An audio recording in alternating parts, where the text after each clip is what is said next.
So che dia, chi tiene dentro per sempre, ecco. Speriamo che sia per sempre, ma se fra un mese sto fuori. È il primo commento a caldo di Bruna Colusso Vanin alla notizia dell'arresto di uomini accusati di essere gli autori della rapina in casa sua il 28 agosto.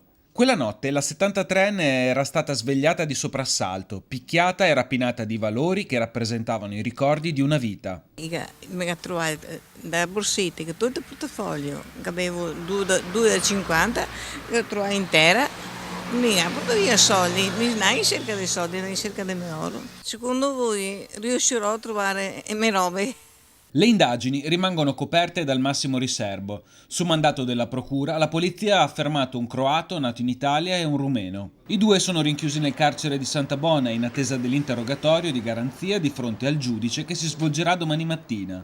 Il sospetto degli inquirenti è che oltre alla rapina in via Boiago, i due fermati possano anche essere i responsabili di altre due rapine avvenute a Paese e a San Trovaso di Preganziol.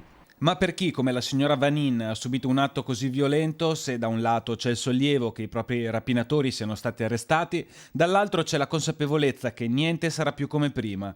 I malviventi in questi casi non portano via solo i soldi e i gioielli, portano via la sicurezza, lasciano la paura di rimanere a casa da soli. Non posso tenere in casa, mio figlio, non posso obbligare di stare a casa.